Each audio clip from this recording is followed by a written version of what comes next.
Bonjour à tous. Sur YouTube, sur la page de mon frère, il y a des gens qui ont écrit en disant qu'au Gobam, il ne faut pas faire des menaces voilées à Oligui, il n'y est pour rien. Écoutez, moi, en tant que ce qui me concerne, je n'ai pas le temps de menacer Oligui. Moi, je viens simplement lui dire ce que les ancêtres et Dieu mettent à cœur de lui dire. En un mot, je viens prophétiser, je viens annoncer, je viens décréter. Donc je ne suis pas au moins une menace. Vous comprenez? Pas du tout. Oligui est venu au pouvoir. Beaucoup d'entre nous, on l'a accepté naturellement. Dieu a mis dans notre cœur envers lui de l'affection, même de l'amour, de la considération.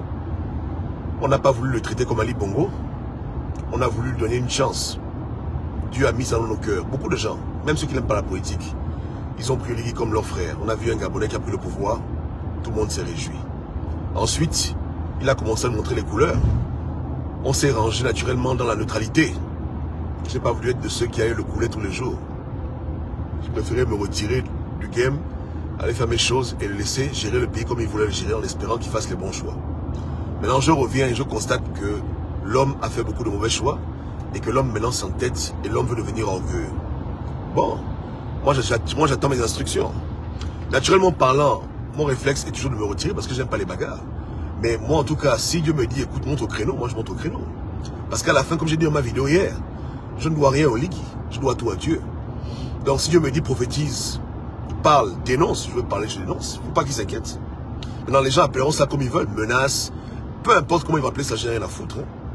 Parce qu'à la fin de la journée, c'est pas Oligui qui paye une facture. C'est pas Oligui qui m'a donné le souffle de vie, je suis pas la cause d'Oligui. Je suis la cause de Dieu, à cause de mes ancêtres, à cause de tous les gens qui sont nés avant moi, qui ont fait des enfants jusqu'à moi, à cause de ce territoire qui m'a vu naître. Donc mon allégeance n'est pas envers Oligui, mon allégeance est envers l'être suprême. Maintenant, Dieu m'appelle à le respecter, mais dans le respect là, moi je dirais mes vérités. Et je ne veux parler par quatre chemins avec lui, je ne veux pas le caresser par le sens du poil, le blaguer, président, bisous, bisous, papa, papa. Quand tu es sur le bon chemin, oui, mais quand tu veux dérailler, ce que tu cherches, tu vas trouver. Donc sois clair, on n'est pas en mode menace voilée, J'ai dit ce que j'ai dit. Il écoute les conseils qu'on lui donne, les conseils que lui-même, il a dans son cœur, parce que l'être humain est doté de la raison, est doté d'un esprit pour pouvoir communiquer avec Dieu. Il écoute le chemin divin pour le peuple bantou, il est béni. Il écoute le chemin de l'orgueil, de la franc-maçonnerie, de la France-Afrique, des imbéciles qui l'entourent, il est maudit. Point à la ligne. Ça n'a rien à voir avec moi. Que je sois là ou pas là, ce qu'il sème, il va récolter. C'est tout. C'est comme ça la vie, il n'y a rien à faire. Mais comme Dieu n'aime pas punir les hommes avant de les prévenir, voilà pourquoi les voix se lèvent pour interpeller cet homme, pour dire papa, attention. Mais il y aura un temps où Dieu va arrêter de parler et Dieu va commencer à s'occuper de lui. Et pour moi, je pense que ça a déjà commencé. Donc, mon message, il est simple à la communauté camerounaise. D'abord, mes excuses pour le comportement de nos frères gabonais, de cette territoire qui font n'importe quoi. Et aussi, numéro 2, simple conseil pour vous. Le Gabon n'est pas le pays où vous pouvez venir vous réfugier et avoir le sentiment que vous pouvez critiquer à raison vos dictateurs camerounais, congolais, togolais, etc. Je parle du Cameroun maintenant parce que c'est le frère Akam qui a été attrapé et vendu à Paul Biya. Mais pour tous les autres peuples qui sont au Gabon et qui voient le Gabon comme même un pays de refuge, un pays où ils seront protégés, où ils pourront faire leurs vidéos et dénoncer ce qui se passe dans leur pays, c'est pas le Gabon. En tout cas, pas le Gabon sous Oligui, pas le Gabon sous le CTRI. C'est pas ce Gabon-là qui va te protéger, qui va te permettre de pouvoir t'exprimer de manière naturelle pour dire à ton dictateur qu'écoute, change un peu.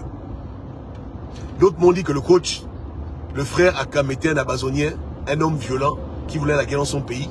Et entre parenthèses, il a pris le Gabon comme arrière-base. Mais je dis, parmi toutes les options qu'il y avait sur son cas, si on estime que c'était un terroriste, l'option de le vendre à Paul Biya, c'était ça que les gens ont vu en premier. On pouvait l'arrêter, on pouvait le confier à Interpol, on pouvait lui demander de quitter le territoire gabonais, on pouvait faire beaucoup de choses. Mais les gens sont allés faire la chose, la pire des choses qu'on pouvait faire. L'attraper et le vendre à ses bourreaux.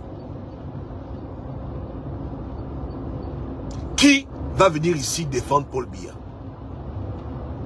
Peu importe la posture qu'un Camerounais peut avoir face à son pays, qu'elle soit pacifique ou violente, nous sommes qui, nous, au Gabon, pour juger un homme par rapport à son engagement politique dans un pays riche où les gens vivent comme des misérables?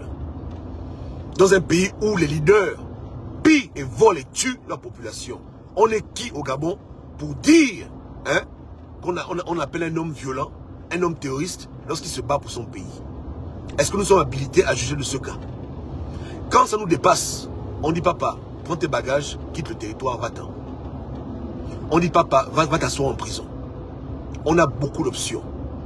Mais le prendre, l'attraper comme un moins que rien, après 20 ans passés au Gabon, et le livrer aux autorités camerounaises qui le cherchent depuis longtemps parce qu'ils critiquent le régime, il n'y a pas plus grand acte de trahison sur la terre. Même la France qu'on critique, la France pays de corruption, la France, France-Afrique, l'Europe, la mafia, de Bolloré et du reste, il n'y a jamais un jour où ils ont demandé à quelqu'un de repartir dans son pays d'origine où on le recherche. D'autres vous parlons de Kémy Séba, mais est-ce qu'au Bénin les gens voulaient ça pour? Depuis que nos frères au Trocadéro font leur combat, il y a qui là-bas qui a été déporté pour venir au Gabon rendre des comptes? Personne. Les Gabonais comme en prison, c'est eux-mêmes qui prennent bien l'avion et qui malheureusement viennent au pays innocemment, pensant que tout a changé, on les arrête, on les met en tôle. Mais tu as vu Macron attraper quelqu'un pour dire que va au pays. Pourtant Macron est un vrai France-Africain, un vrai sectaire, un assassin, un criminel, un diable, un démon. Mais même les démons connaissent leurs limites. Même le diable sait ce qu'il peut faire, ce qu'il ne peut pas faire. Moi-même, le coach, depuis les États-Unis, j'ai demandé qu'on bute Ali Bongo. Les vidéos sont là. J'ai dit que quiconque a un fusil, il met une balle dans la tête d'Ali Bongo. Tu as entendu que l'Amérique m'a attrapé, que j'ai fait la prison, ou bien Interpol m'a cherché. Je vous demande, les Gabonais, vous prenez pour qui? Les autorités gabonaises se prennent pour qui? Elles veulent montrer à qui, quelles sont les plus justes, les plus loyales, les plus cohérentes, les plus fidèles envers qui? Dans quel monde ils veulent faire ça? Ils veulent faire ça avec qui?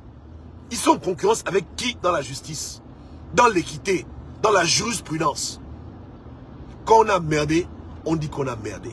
On ne cherche pas à vouloir justifier, à vouloir arranger, à vouloir accommoder. Ce qui s'est passé est condamnable. Un point, un trait.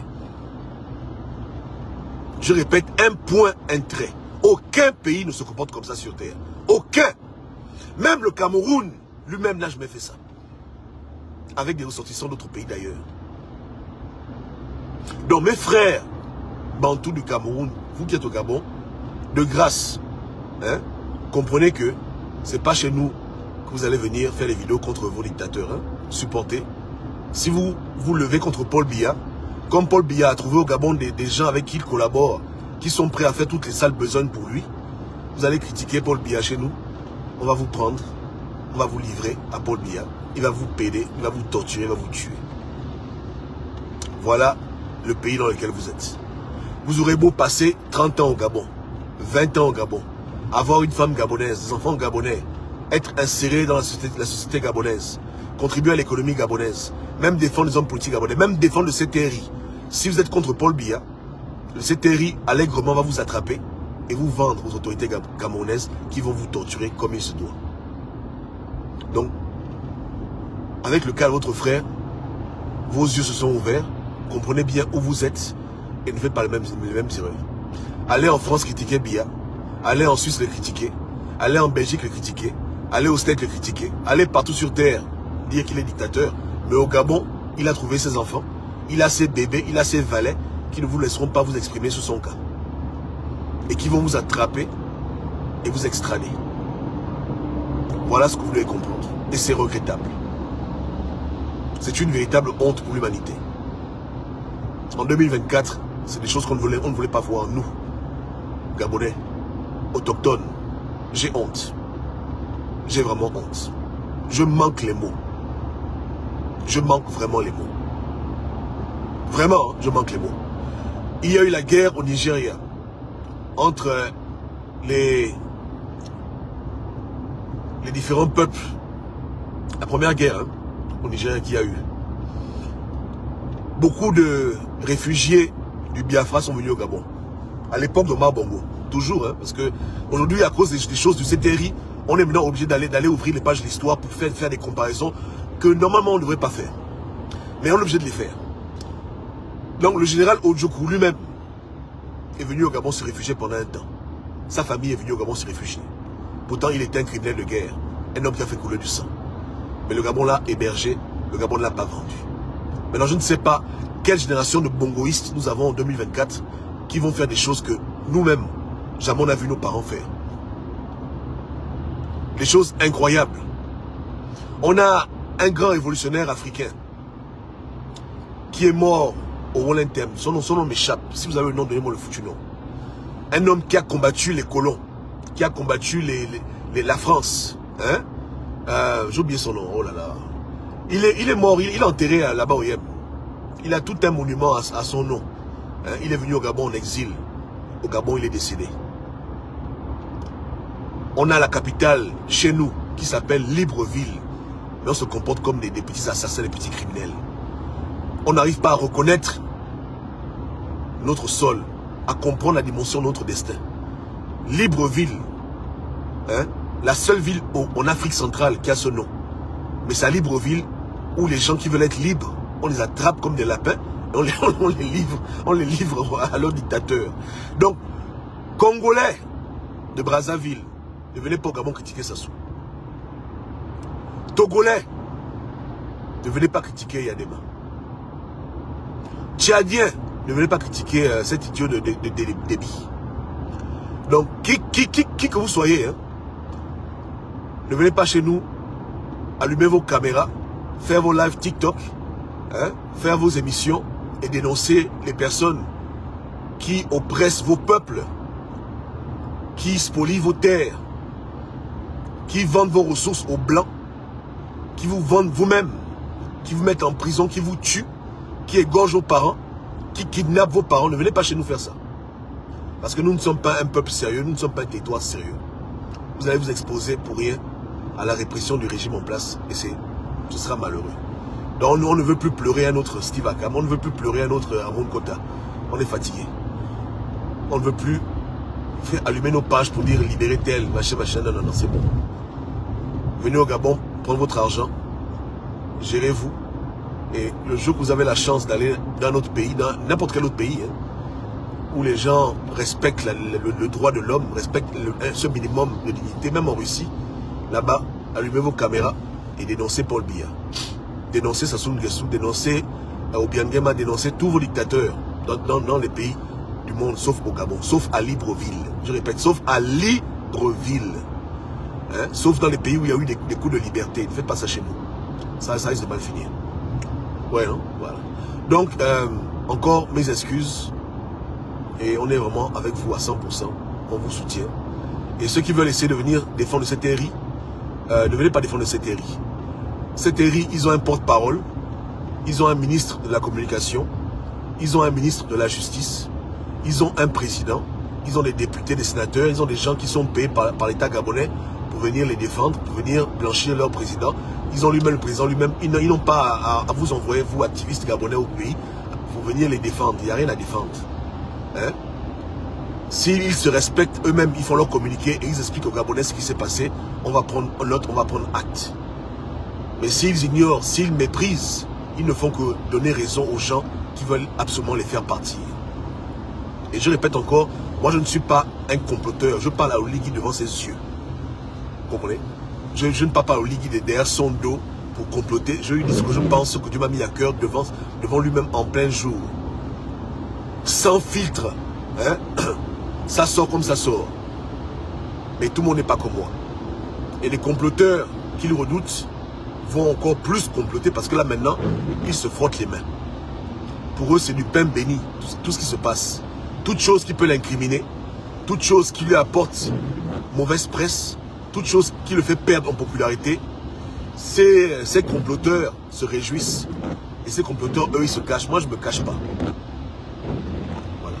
Donc, il ne faut pas qu'on me confonde avec la bêtise. Vous comprenez, non?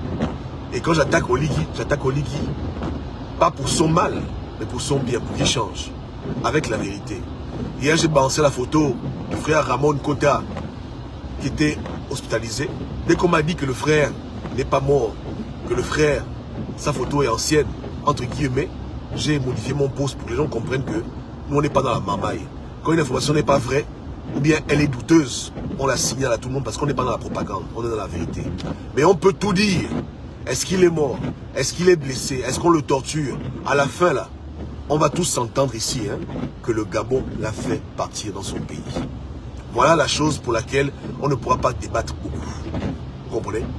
On ne pourra pas débattre pour dire que c'est l'ambassadeur qui a fait. Non.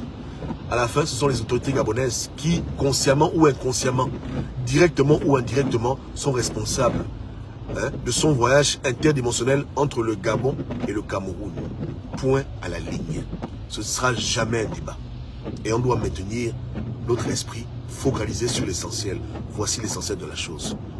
On a mal fait, on s'est mal comporté, les autorités ont mal agi. Et le voici maintenant avec un avenir incertain dans un pays qui n'a pas vu depuis plus de 20 ans, avec un système qu'il a tant critiqué, menacé, insulté, tout ce que vous voulez. Hein. Aujourd'hui là, c'est à cause de nous. Donc, il n'y aura pas de technique de communication pour enlever cette culpabilité que nous avons vis-à-vis de son cas. Il n'y aura pas de tournure, il n'y aura pas de live qui vont vouloir alléger la gravité de l'acte que nous avons posé. De l'acte que les autorités ont posé. Rien ne va faire ça.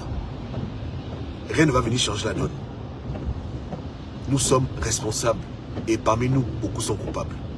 Nos autorités sont coupables. Et nous, en tant que Gabonais, on est responsables de ce qui se passe. Voilà. Sans oublier tous les Gabonais qui habitent au Cameroun, qui apprennent au Cameroun, on met leur vie en danger avec ce genre de comportement. Parce qu'on les expose à des représailles éventuelles. Les populations camerounaises qui voudront se venger de leur frère qui a été déporté et qui maintenant se retrouve en prison pour ses convictions. Donc, je ne suis pas autorisé à venir condamner le combat des Amazoniens. Si les gens estiment que dans leur lutte politique, ils ont dû recourir aux armes pour faire entendre raison à leur dictateur, c'est entre eux et Dieu et leur conscience. Je ne juge pas le combat des gens. Parce que je ne veux pas prétendre être plus sage que ces gens-là.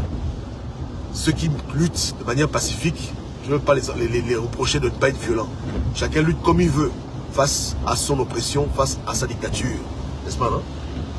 Mais s'il faut juger ces gens-là, c'est entre Dieu. On n'a pas à venir les livrer parce qu'on estime qu'ils font mal les choses, on estime que ce sont des terroristes. Papa, non. Au Gabon, il n'a posé aucune action mauvaise. Il n'a mis aucune bombe au Gabon, il n'a menacé personne. Au contraire, il était pro-CTRI. Donc, qu'est-ce qu'on veut? On veut faire quoi aux gens? Vous comprenez? Donc, il ne faut pas qu'on sombre dans le ridicule à ce point. Lorsqu'on se comporte mal, on s'excuse. Lorsqu'on agit mal, on demande pardon.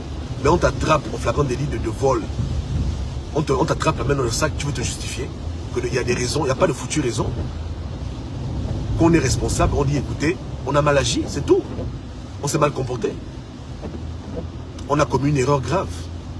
Et on vous demande pardon. Voici la hauteur. Qu'on est un adulte, qu'on est quelqu'un qui est supposé être un leader. On ne doit pas hésiter à dire que j'ai mal fait. Que là, vraiment, j'ai déconné. C'est comme ça. Mais quand tu veux toujours passer ton temps à justifier le désordre, tu envoies des avocats parler pour toi, tu envoies des gens venir parler, justifier. Justifier quoi? Il n'y a rien à justifier. Il n'y a rien à justifier. Tu as tort, point barre. Terminé. On ne veut pas entendre les longs blabla. On veut entendre des excuses. C'est ce qu'on veut entendre. On veut voir l'État gabonais assumer le rôle qu'il a joué et demander pardon pour ce qu'il a fait. Aux populations camerounaises, aux populations gabonaises. On veut les voir se débattre pour être sûr que le frère qui est là-bas est en sécurité, qu'il ne va pas mourir dans la torture ou dans l'abus. Et que la famille qui est restée au pays ne va pas devenir mendiante parce que papa n'est plus là. On veut voir l'État gabonais reconnaître qu'il a mal fait et agir en conséquence. Ça ne va rien les enlever, au contraire, ça va les grandir. Mais s'ils préfèrent investir dans la désinformation, dans l'orgueil, dans l'arrogance politicienne, dans le bras de fer, qu'on a raison, vous avez tort, mais que Dieu les maudisse, c'est tout. Que Dieu les maudisse et que Dieu les frappe proprement. Que Dieu s'occupe d'eux. terminé. Ouais, hein? Voici le souhait, voici la prière. Elle n'est pas voilée. Que Dieu les anéantisse, que Dieu les détruise. Que Dieu finisse avec leur règne. Que Dieu les fasse dégager du pouvoir. Jusqu'au jour où on aura des leaders responsables qui, quand ils vont mal faire, quand ils vont mal agir, auront la décence de demander pardon, de se rectifier et d'agir comme des responsables. C'est tout. Parce que les orgueux, on va les briser. Dieu va les briser. Donc voilà ce qu'ils doivent dire. N'est-ce pas, non? Voilà comment on veut qu'ils communiquent. On ne veut pas entrer dans un débat, un long débat avec eux. Ils ont tort, ils ont tort, ils ont tort. Point à la ligne. Point barre. Terminé. Il n'y a rien à dire. Ils ont tort. Ce n'est pas un débat. Ce ne sera jamais un débat chez les gens raisonnables, chez les gens sensés. Maintenant, ce n'est pas de ma faute si leurs propres erreurs donnent de la force à leurs véritables ennemis. Les gens qui s'en foutent, qui fassent bien, qui fassent mal, qui sont seulement contre eux pour être contre eux, c'est eux-mêmes. Nous, on a un positionnement qui est inspiré et qui est quand même assez logique. On est debout contre cet Eric quand il fait mal. Et quand il fait bien, on applaudit. Mais il y a des gens qui ne vont jamais applaudir. Peu importe ce que Eric va faire. Même s'ils donnent tous les Gabonais 1 milliard, ils vont toujours dire que l'on dégage. Ça, c'est des gens qui te détestent, qui veulent ta peau. Moi, je ne suis pas comme ça. Du moins, le Dieu qui m'inspire ne m'a pas inspiré à être comme ça avec quelqu'un. On juge sur les actions, on juge sur les faits. Mais quand tu fais mal, les gens seront contre toi à tort et à raison. Et c'est la confusion maintenant. Tout le monde va se lever pour te condamner. Les gens le feront avec un cœur sincère, d'autres le feront avec un cœur malicieux. Et c'est ce qu'on appelle le lynchage médiatique. C'est la fin. Ouais. Donc, peuple camerounais du Gabon, soyez fortifiés. Que Dieu vous garde et que Dieu vous fortifie. Ouais, c'est tout. Et encore, sincères excuses. Hein. Comprenez que tous les Gabonais ne sont pas comme ça. Que c'est une minorité qui n'a pas d'état d'âme. C'est la même minorité-là qui nous fait les crimes rituels, qui nous torture en prison, qui nous kidnappe. C'est les mêmes gens qui font ça. Mais cette même minorité qui nous montre aucun égard envers nous, qui nous prend comme du poulet, du bétail. Donc ils ne nous aiment pas nous-mêmes Gabonais. Donc vous encore d'ailleurs, ils ne vont pas vous aimer. Ce sont les mêmes personnes. Vous avez vu, non? Au Gabon, les gens qu'on kidnappe, qu'on tue, ouais, les gens qu'on assassine, etc. C'est comme ça. Donc vous comprenez qu'on est dans le même bateau. Ouais. Ne pensez pas que c'est la discrimination. Non, non. On a juste malheureusement des gens qui n'aiment pas réfléchir, des gens qui ont de la haine, des gens qui sont méchants et qui nous maltraitent tous, autant que nous sommes. Et qui vont au-delà, et qui font des choses que sur Terre on ne voit nulle part, sauf chez nous. Voilà. C'est comme ça. Qu'il y aurait pitié de nous et qui nous aide. Hein? Donc courage et soutien à la famille, à la femme, à ses enfants, à sa famille proche, rapprochée. Courage. Que Dieu vous soutienne, qu'il vous fortifie. Okay. On se parle plus tard. Passez une bonne journée. Ciao, ciao.